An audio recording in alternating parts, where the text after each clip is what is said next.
तो हेलो बच्चों, स्वागत है आपका आपके अपने YouTube channel maths by Abhishek sir में। तो बच्चों, आज के इस वीडियो में हम आपको बताएंगे बिहार बोर्ड के गणित कक्षा 9 को, और हम आज नया चैप्टर स्टार्ट कर रहे हैं, अध्याय 3 निर्देशांक ज्यामिति। ठीक है, तो आज के इस वीडियो में हम आपको बताएंगे इनका परिचय यानी इंट्रोडक्शन को। यानी इस चैप्टर में जितना भी छोटा छोटा पॉइंट्स यूज होने वाला है, जितना भी छोटा छोटा बात यूज होगा इस चैप्टर के अंतर्गत में, हम आपको सारा का सारा बात जो है इस वीडियो पे बता देंगे। और इससे क्या होगा कि आपको प्रश्नावली में जब चैप्टर को बनाएंगे, प्रश्नावली 3.1, 3.2, 3.3, तो आपको वहाँ कोई भी दिक्कत नहीं होगा अगर आप इस वीडियो को शुरू से अंत तक देख लेते हैं तो। ठीक है, और चलिए अब हाँ, इससे पहले हमने आपको अध्याय 1 और अध्याय 2 को बहुत ही अच्छे तरीके से बता दिया है, एक एक सवाल को बताया है। और अगर आपको वो सब वीडियो देखना हो तो उन सभी वीडियो का हम एक प्लेलिस्ट बना दिए हैं, और उस प्लेलिस्ट का लिंक डिस्क्रिप्शन बॉक्स में डाल रखे हैं, तो वहाँ से आप उन सभी वीडियो को देख सकते हैं। तो चलिए स्टार्ट करते हैं आज के इस वीडियो को, समझना स्टार्ट करते हैं। तो निर्देशांक ज्यामिति, तो चैप्टर का क्या नाम है? निर्देशांक ज्यामिति। तो सबसे पहले हमको ये जानना पड़ेगा कि निर्देशांक ज्यामिति कहते किसको हैं। तो देखो, किसी भी बिंदु को मतलब बिंदु की स्थिति बतलाने के लिए हम लोग जिस भी विधि का उपयोग करते हैं, प्रयोग करते हैं, उसे ही निर्देशांक ज्यामिति कहते हैं। जैसे कि ये बिंदु है ना, इस बिंदु की स्थिति बतलाने के लिए, यानी ये बिंदु है कहाँ, इसकी स्थिति बतलाने के लिए जिस भी विधि का हम लोग उपयोग करेंगे उसी को कहते हैं निर्देशांक ज्यामिति। समझ में आया? तो चलिए इसका परिभाषा लिखते हैं, निर्देशांक ज्यामिति का। और बच्चों, निर्देशांक को हम लोग नियामक के भी नाम से जानते हैं, नियामक। ठीक है, नियामक। ठीक है, तो नियामक ज्यामिति या निर्देशांक ज्यामिति एक ही बात है। तो किससे कहते हैं? तो हम क्या बोले कि किसी बिंदु की स्थिति बतलाने के लिए, तो लिखेंगे क्या? किसी बिंदु की स्थिति बतलाने के लिए, ठीक है, जिस विधि का उपयोग किया जाता है, उपयोग या प्रयोग क्या किया जाता है, उसे ही क्या कहते हैं? निर्देशांक ज्यामिति कहते हैं ना। चलो, ये हो गया परिभाषा इसका। उसके बाद जो है मतलब अब आपको सिखा रहे हैं कि मतलब मूल बिंदु क्या होता है, प्रथम चतुर्थांश क्या होता है, द्वितीय चतुर्थांश क्या होता है, तृतीय चतुर्थांश क्या होता है, चतुर्थ चतुर्थांश क्या होता है, वो सारे के सारे बात को आपको सिखाएंगे। तो देखिए, सबसे पहले आप जानिए कि एक्स अक्ष किसे कहते हैं। देखिए यहाँ जैसे ऐसे खींचते हैं ना, ये लेटा वाला जो है इसको कहते हैं हम लोग, क्या कहते हैं? एक्स अक्ष। ठीक है, और इसके ऊपर में जैसे ऐसे खड़ा टाइप का जो जाता है उसको क्या कहते हैं? वाई अक्ष। क्या कहते हैं इसको? वाई अक्ष कहते हैं। तो लिख देंगे वाई अक्ष। ठीक है, तो समझो, एक्स अक्ष को हम लोग सेकेंड नाम से भी जानते हैं, इसका नाम है भुज, और वाई अक्ष को हम लोग कोटि के भी नाम से जानते हैं। ठीक है, तो ये टो है, टो, कोटि। देखो कैसे याद रहेगा, देखो लेटा हुआ जो रहेगा वो भुज है, जो खड़ा रहेगा वो कोटि है। जैसे हम लोग मम्मी को देखते होंगे भुज्जा उज्जा भूजते हुए, तो भुज्जा जो भूजती है मम्मी सब, तो वो कैसा होता है? लेटा लेटा टाइप का होता है। और जैसे भुज्जा भूज के निकालता है ना, जैसे निकाला सुप्ती में या नीचे में ही जिसे निकालता है, तो वो जो जितना भी निकलता है लगभग तुम देखेगा लेटा लेटा हुआ रहता है ना। तो जो लेटा रहे वो भुज, भुज्जा से याद रखो भुज। और ये जो कोटि है ना, खड़ा है, और कोठी या नाम सुना होगा कोठी रे, जिसमें कि हम लोग अनाज रखते हैं, धान उन जो भी रखो तुम, मकई, धान, गेहूँ लगता है ना कोठी में। तो कोठी जो है कैसा रहता है? खड़ा टाइप का रहता है। तो जो खड़ा रहेगा उसको वाई अक्ष कहते हैं, यानी वाई अक्ष को हम लोग कोटि भी कहते हैं। कोटि यानी जो खड़ा रहता है, तो खड़ा क्या रहता है? वाई अक्ष। समझ में आया? तो कोटि समझ में आया? कोई दिक्कत? कोठी से याद रखो कोटि, और भुज्जा से याद रखो भुज। भुज्जा जो है लेटा लेटा टाइप का रहता है, तो एक्स अक्ष, और जो खड़ा रहता है यानी वाई अक्ष, यानी कोटि, यानी कोठी, जिसपे हम लोग अनाज को रखते हैं। कोई दिक्कत है? तो तुम लोग गाँव में जरूर देखा होगा। क्या देखा है ना? नहीं देखा है तो फिर अब क्या कर सकते हैं हम। ठीक है, अब देखो ये जैसे हम लोग यहाँ बचपन में किए होंगे ऐसा, जैसे इधर लिखते हैं 0, इधर 1, इधर 2, इधर 3, इधर 4, इधर 5, इधर -1, -2, -3, -4। समझ में आया? ये सब जो किए हुए इसको क्या कहते हैं? इसको कहते हैं पूर्णांक। पूर्णांक कहते थे ना? तो वही चीज़ को हमको यहाँ लिखना है। देखो एक चीज़ ये भी समझो कि x अक्ष और y अक्ष जिस बिंदु पर प्रतिच्छेद करती है उसे कहते हैं मूल बिंदु। क्या कहते हैं? जैसे इस बिंदु पर प्रतिच्छेद किया ना, इसको क्या कहते हैं? मूल बिंदु कहते हैं। इसको खींच के लिख देते हैं ऐसे करके। इसको क्या कहते हैं? तो मूल बिंदु कहते हैं, मूल बिंदु।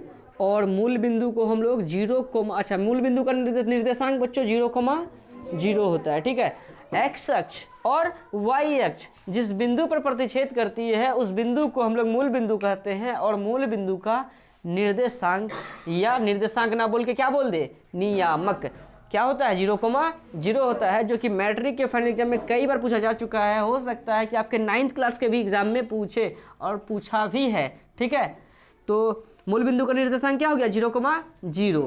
तो आप लोग याद कर लीजिए इनको, और इनको जो है ना अभी यहाँ से हटा देते हैं। और ये आपका प्रश्नावली में भी है, अभी 3.3 में जो है वहाँ पूछा है कि x अक्ष और y अक्ष जिस बिंदु पर प्रतिच्छेद होती है उस बिंदु को क्या कहा जाता है? मूल बिंदु। ये आपका प्रश्नावली में है। तो इनको इधर से अभी मिटा देते हैं, थोड़ा सा इसका नाम लिखना पड़ेगा। तो यहाँ हम लिख देते हैं स्टार बना के, कि स्टार बना के लिख देते हैं कि x अक्ष और y अक्ष जिस बिंदु पर प्रतिच्छेद होती है उसे क्या कहते हैं? मूल बिंदु कहते हैं, है ना? उसे क्या कहते हैं? मूल बिंदु कहते हैं। और क्या? अच्छा चलो और नहीं, स्टार लिखते हैं, अगला स्टार। मूल बिंदु का निर्देशांक, मूल बिंदु का निर्देशांक, या निर्देशांक ना बोल के बच्चों क्या बोल दे? नियामक। एक ही बात है। क्या होता है? तो 0,0 होता है। ठीक है, इस बार का जो एग्जाम हुआ 9th क्लास का, उस पर क्या पूछा है? मूल बिंदु का निर्देशांक नहीं पूछा, उसमें पूछा ये x अक्ष का निर्देशांक पूछ दिया। तुम लोग का एग्जाम जो, तुम लोग का नहीं, तुम लोग से जो एक क्लास सीनियर नहीं, 9th क्लास का जो एग्जाम दे के निकला इस बार, जो 10th में गया, वो लोग का जो एग्जाम हुआ था, तो हम मूल बिंदु का निर्देशांक तुम लोग को बताया 0,0 होता है। तो x अक्ष का भी निर्देशांक होता है, y अक्ष का भी निर्देशांक होता है। तो x अक्ष का निर्देशांक देखो क्या होता है? x अक्ष का निर्देशांक, x अक्ष बोल रहे हैं ना, तो पहले हम लोग लिखते हैं x का मान, फिर लिखते हैं y का मान। x अक्ष का बात बोल रहा है तो x की जगह में x नहीं लिखेंगे, लेकिन y का बात बोला क्या? नहीं, तो y की जगह में क्या लिखेंगे? 0। समझ में आ रहा है?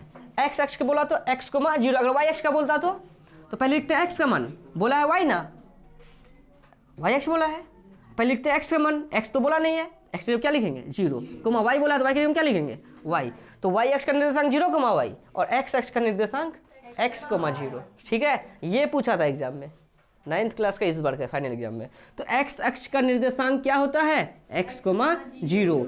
और क्या? y अक्ष का, y अक्ष का निर्देशांक, y अक्ष का निर्देशांक क्या हो गया? 0, y। देखो अगर हमको क्या बोला? y अक्ष बोला तो पहले x का लिखते हैं, फिर y का लिखते हैं। बोला है y अक्ष ना रे, x तो बोला नहीं बोला तो x के लिए क्या? 0, y बोला है तो y के लिए तो y ही लिखेंगे। तो 0, y याद भी हो गया आप लोगों को, भूलिएगा तो ऐसा ही याद रखिएगा। ठीक है, और देखो मैट्रिक में क्या पूछता है? पूछेगा ऐसे कि x अक्ष का y नियामक क्या होगा? y नियामक समझा? x अक्ष का, तो सबसे पहले x अक्ष पर स्थित किसी बिंदु का निर्देशांक x, 0 पूछा। जानता है क्या? y नियामक, यानी फर्स्ट वाले को x नियामक कहते हैं, सेकंड वाले को y नियामक कहते हैं। तो y नियामक पूछा है ना, x अक्ष का y नियामक क्या होगा? 0, है ना? सस्ता हिसाब पूछता है अंदर से, तो तुम जानेगा तभी ना बता पाएगा। अब जैसे कि बोल देगा y अक्ष का x निर्देशांक क्या होगा, तो सबसे पहले y अक्ष पर स्थित किसी बिंदु का निर्देशांक x, 0, y क्या पूछ दिया? x नियामक, मतलब x की जगह पे होगा क्या? 0 होगा। y नियामक पूछता तो क्या होता? y ही। अब x पे पूछ दे x अक्ष पर स्थित किसी बिंदु, x अक्ष का x नियामक क्या होगा? x अक्ष पर स्थित किसी बिंदु का निर्देशांक x, 0, x से x पूछा है, मतलब x नियामक पूछा है, x ही होगा। नहीं समझा? इसको अलग से लिखना पड़ेगा क्या? समझ गया होगा। और वैसे 10th में जब जाएगा तो 10th में बताएंगे फिर से। ठीक है, तो फिलहाल आपको जो है हम बता दिए मूल बिंदु का निर्देशांक 0,0, एक्स अक्ष का निर्देशांक x,0, वाई अक्ष का निर्देशांक 0,y। जब आप 10th क्लास में जाइएगा, जब प्रश्नावली 7.1 बनाइएगा, 7.1, यहाँ आपका निर्देशांक ज्यामिति कितने अध्याय में है? तीसरा अध्याय में ना। और 10 क्लास में कितने अध्याय में? 7वां अध्याय में। यही चैप्टर, सेम चैप्टर मिलेगा। लेकिन यहाँ पे तो समझो कि एक तरह से मतलब चैप्टर दे दिया है, खाली निर्देशांक ज्यामिति, हिसाब ना के बराबर है। यहाँ पे थोड़ा छोटा ये हम सिखा रहे हैं, ये सब चीज़ को सीख लो यहाँ पे। बाकी बात जब 10th में जाएगा तो वहाँ तुमको हिसाब से भेंट होगा, तो वहाँ हिसाब से जो भेंट होगा ना, तो उस हिसाब को जब सॉल्व करेंगे 7.1 का कितना नंबर, हाँ 7, 8, 9, 10, ये 4 हिसाब, ये 4 हिसाब में अगर आपको x अक्ष पर स्थित किसी बिंदु का निर्देशांक और y अक्ष पर स्थित किसी बिंदु का निर्देशांक पता ना हो तो आप वो 4 हिसाब को नहीं बना पाइएगा। ठीक है, तो इसलिए इसको अभी ही याद कर लीजिए, जब 10th में भी है तो, है कि नहीं। तो ये 3-4 पॉइंट्स आपका क्लियर हो गया।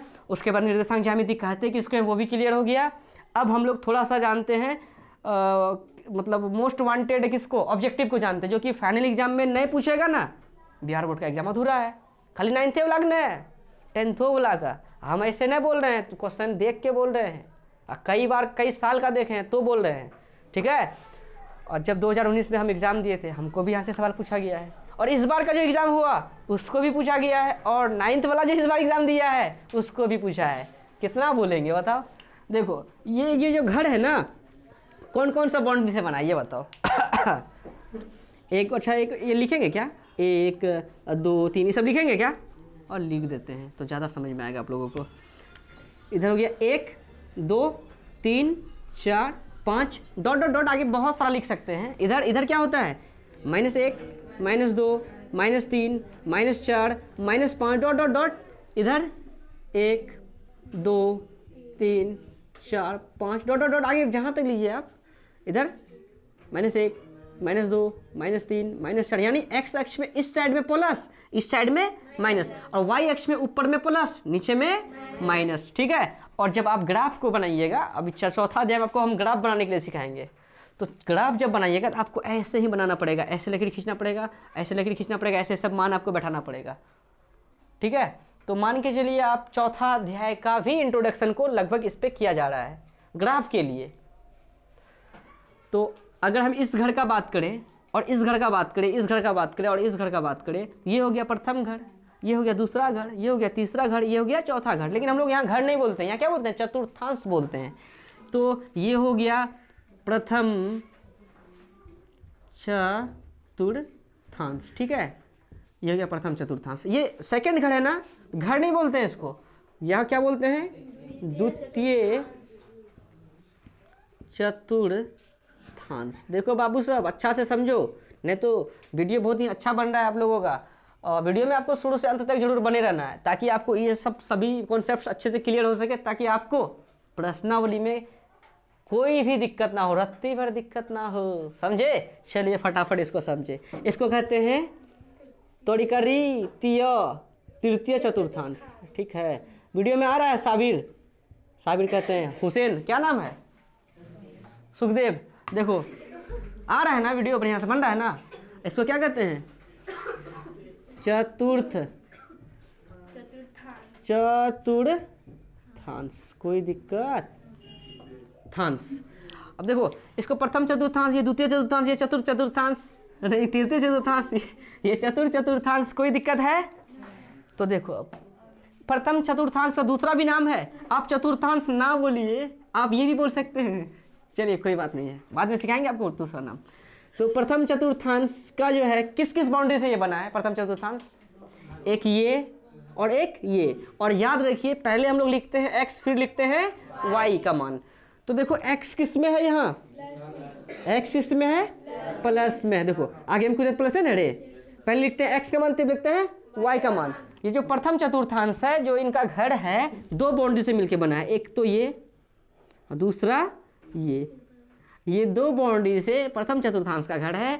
तो दो बाउंड्री में से हम देखेंगे पहले किसका मान, x का। x है किस में, प्लस में है, x है प्लस में, तो पहले लिखेंगे x का मान यानी प्लस, कोमा y ना, y किस में है, वो भी प्लस में है, तो प्लस कोमा प्लस किसका घर हो गया, प्रथम चतुर्थांश का। अच्छा बाबू इनको करने से पहले ना उनको कर लेते हैं, तो हम भूल जाएंगे। देखो ये बताना चाह रहे हैं कि स्टार लिख देते हैं। तो जैसे x कोमा वाई है ना, तो x को हम लोग क्या कहते हैं जानता है? भुज कहते हैं। क्या कहते हैं? भुज। और y को क्या कहते हैं? कोटि कहते हैं। समझ में आया? कोई दिक्कत है? वैसे हम वहाँ बताए हैं आपको। और जानते हैं मैट्रिक के एग्जाम में क्या पूछा है? नंबर लुटा रहा है। देखिए कैसे लुटाता है नंबर। वहाँ लिख दिया क्या 2,3। बोला बाबू ये 3 क्या है, भुज है कि कोटि है? तुम बताओ, y के जगह में क्या कोटियन है? बताओ। वहाँ बिहार बोर्ड नंबर नहीं लुटाया। अब तुम लोग लटा रहता तो तुम लोग तो बड़का लुटे रहा है, तुरंत लूट लेता है कि नहीं? तो क्या लिख देंगे? ये क्या है? भुज है। अगर आपको पूछे -2,3, -2 क्या है? भुज है या कोटि है? भुज है। 3 क्या है? भुज है या कोटि है? तो ये चीज़ हम भूल जाते इसलिए पहले ही करा दिए। कोई दिक्कत? अब आते हैं इस पे जिस पे हम थे। तो ये जो घर था इस बाउंड्री और इस बाउंड्री से बना है, और दूसरा वाला जो घर बनाया गया है किस किस बाउंड्री से है? एक ये बाउंड्री है दूसरे का, बोलो, और सेकंड बाउंड्री ये है ना। और हम लोग सबसे पहले किसका मान लिखते हैं? x का। फिर किसका लिखते हैं? तो पहले x का लिखेंगे, बोलो। x किस में है? तो माइनस कोमा, फिर किसका मान लिखेंगे? y का। y किस में है? प्लस में। तो माइनस कोमा प्लस किसका घर हो गया? द्वितीय का। उसके बाद हाँ चतुर्थांश। तृतीय का लिए देखिए, तो तृतीय का जो घर है किस किस बाउंड्री से है? एक ये बाउंड्री है, एक ये बाउंड्री है, बोलो। ये 2 बाउंड्री है ना। तो पहले लिखते हैं x का मान। x किस में है जी? माइनस में। कोमा y भी किस में है? माइनस में। तो माइनस कोमा माइनस किसका घर हो गया? तृतीय चतुर्थांश का। अब चतुर्थांश पे आते हैं। तो इनका जो घर बना हुआ है कौन सा बाउंड्री है इनके घर का? एक ठो ये, एक ठो ये। अब पहले लिखते हैं x का मान, तब लिखते हैं y का मान। x है किस में? प्लस में। कोमा y किस में है? माइनस में। तो देखो प्रथम चतुर्थांश के लिए जो चिन्ह हुआ प्लस कोमा प्लस, और द्वितीय के लिए हो गया माइनस कोमा प्लस, और तृतीय के लिए हो गया माइनस कोमा माइनस, और चतुर्थ के लिए हो गया प्लस कोमा माइनस। और यहाँ से 10th क्लास के एग्जाम में, 9th क्लास के एग्जाम में फिक्स ही सवाल रहता है। और सवाल कैसे पूछता है वो भी बताते हैं। क्या ये समझ में आया? अब जो है इसे प्रथम चतुर्थांश लिखे हैं, तो आप इसको प्रथम पाद भी लिख सकते थे, कोई दिक्कत वाली बात नहीं है। ये द्वितीय चतुर्थांश की जगह में द्वितीय पाद भी लिख सकते हैं, तृतीय पाद लिख सकते हैं, चतुर्थ पाद भी लिख सकते हैं, कोई दिक्कत है? तो हम या में लिख दें क्या? या लिख देते हैं प्रथम पाद लिख सकते हैं इसको या में इसका द्वितीय क्या लिखेंगे? एक तो हम लिख दिए द्वितीय, प्रथम पाद लिख दिया, आप द्वितीय पाद, तृतीय पाद, चतुर्थ पाद खुद कर सकते हैं ऐसा, ठीक है। चलिए अब सवाल कैसे पूछता है उस पर आते हैं। देखिए आपको सवाल ऐसे पूछेगा, पूछ देगा -3,4 हाँ किस चतुर्थांश में है? किस या पाद में बोल देगा, किस पाद में है ना, किस पाद में है, ठीक है। -3,4 ऑप्शन देते हैं, प्रथम पाद, ऑप्शन बी द्वितीय, और द्वितीय पाद नहीं लिखेंगे चलेगा। सी क्या हो गया? तृतीय, कोई दिक्कत। डी क्या हो गया बाबू साहब? चतुर्थ। अब बताओ माइनस और क्या है आगे में? 4 के आगे में प्लस है। देखो माइनस और 4 के आगे में क्या है? प्लस। देखो माइनस और कौन चीज है? प्लस। देखो डायरेक्ट चिन्ह नहीं दिया, मान दे के दिया। 3 और क्या लिख दिया? 4। तो 3 के आगे में देखो माइनस, और 4 के आगे में देखो क्या है? Plus. Minus coma plus, minus coma plus. किस में पढ़ा है रे? द्वितीय में। तो प्रथम होगा कि द्वितीय होगा, तृतीय होगा, चतुर्थ होगा? द्वितीय होगा, द्वितीय। कोई दिक्कत? ऐसे पूछता है एग्जाम में, समझे? अगर आपको ऐसे पूछ दे कि -√3,5 या चलो -5, बताओ ये प्रथम में, द्वितीय, तृतीय, चतुर्थ किस में? अरे आप रूट दीजिए या कुछ भी लिखिए, हमको उससे मतलब अभी हमको मतलब आपका चिन्ह से। आप माइनस कोमा माइनस लिखे हैं, और माइनस कोमा माइनस तृतीय चतुर्थांश में होता है, तो क्या लिख देंगे इसके लिए? इसका आंसर हो जाएगा तृतीय पाद या तृतीय चतुर्थांश। कोई भी दिक्कत? समझ में आया? चलिए अच्छा एक बात बताइए, अगर आपको डायरेक्ट ये पूछे कि प्लस कोमा माइनस बाबू किस चतुर्थांश में है? Plus comma minus. देखो कभी कभी चिन्ह पूछता है, तो कभी कभी मान देख के पूछता है, लेकिन है तो इजी ना, हमको मान से मतलब रखना है ना, क्या छोटे, समझा? तो plus comma minus, plus comma minus कौन सी लिखेंगे? चतुर, हाँ चतुर, चतुर्थ, चतुर्थ सही लिखे हैं, चतुर्थ, चतुर्थांश, कोई दिक्कत। अच्छा ये वीडियो पे आया देखो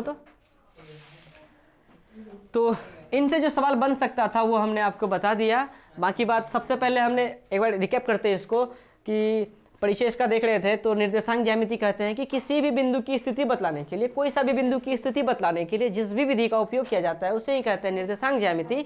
और निर्देशांक को हम लोग नियामक के भी नाम से जानते थे।